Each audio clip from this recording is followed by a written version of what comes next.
Do you ever feel like you're drawing consistently but not improving? Been there. Let me assure you, after watching this video until the end, you'll know exactly how not to waste your time and effort, and ensure you'll be improving in fact. I've cracked the code, and I will tell you right here today in this video.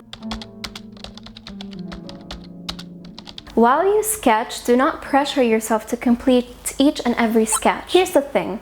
Sketching will give the greatest benefit when used to purely exercise your drawing hand. Keep this in mind. Do sketch often, but if you want to improve, do not stress about having perfect and complete sketches.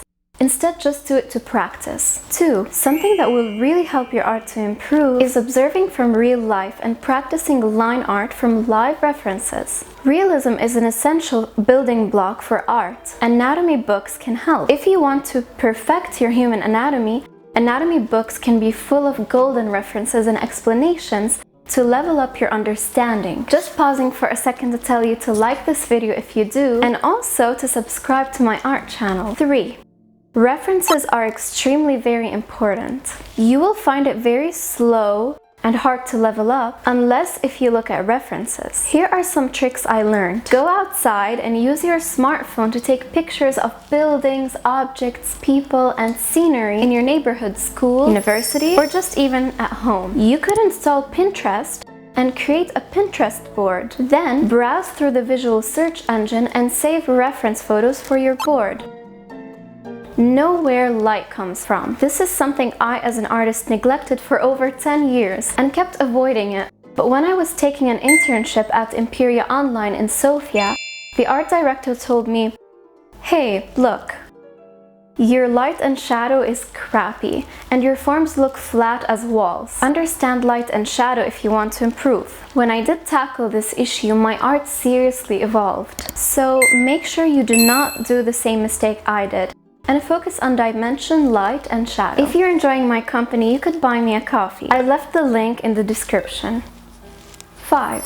Now there's a real reason why in academic art, smudging and finger blending is totally taboo. If you're more of a freestyle, rebellious type artist, you could still smudge. I'm not judging you. Don't look at me like that. I'm not judging. But if you want to improve and learn shading, you must also learn how to shade without taking a shortcut like smudging. By the way, in my opinion, smudging does not look as good as real shading. Shading might take longer, but it is worth it because it looks more authentic and will give you better control.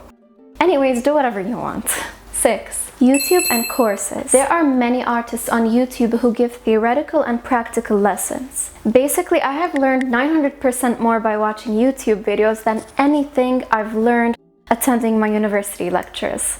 I'm completely serious. Also, if you come to think of it, uni professors get paid by the end of the month for being a professor and attending their job and giving lectures. But on YouTube, artists will not get paid or noticed unless their videos are immensely good and high quality. So oftentimes, the artists on YouTube may not have a PhD and whatnot, but they put their whole soul into their videos. That should mean something.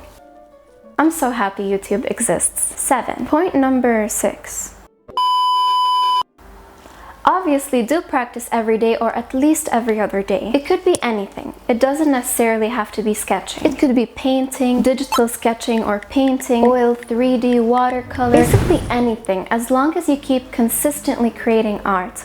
Something's always better than nothing, even if it's just 10 minutes a day. 8. I would say to focus on watching videos about the following things. You can write this down as a checklist and tick something off daily. Shape and form, texture, color theory, composition, perspective, anatomy, or figure studies. These are all definitely available on YouTube. You can learn new skills and acquire knowledge from tutorials, videos, or books. 9. Focus on improving your weakest skill. If you already know what it is, start working on fixing it. If you are not sure where your weakest skill lies, ask for criticism from others and work on this element exactly. Learn to draw more loosely. Nothing is worse than looking at an artwork that is stiff, overly blended, inorganic, lifeless, and has that trying too hard to be perfection, please like me type vibe. I have a YouTube video on how to paint loosely. I recommend you check it out after this video ends. I will link it in the end. 11. Limit social media.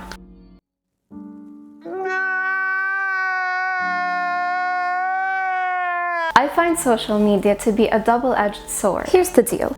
Social media equals time waste, procrastination, and also insecurity and comparing. Do you want all this hassle? I don't think so.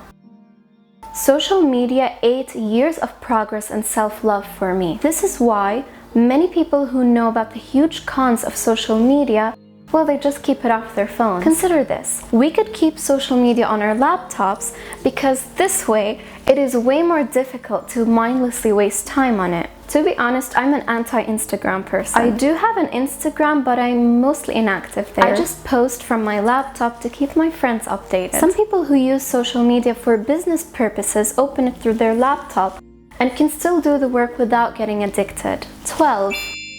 Don't get too comfortable. If you find you're starting to feel too comfortable, you might need to change things up and experiment a little bit. You always want to feel slightly on edge when you do art.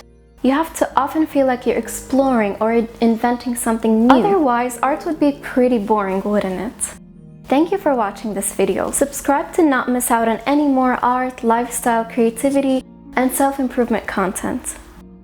And now for the spicy stuff. I have opened a Redbubble art shop full of beautiful art for sale. Art prints, canvases, metal prints, framed art, and more. You're going to love it. If you prefer to purchase custom art, you could hire me for an art commission on Fiverr. I will leave all the links down below.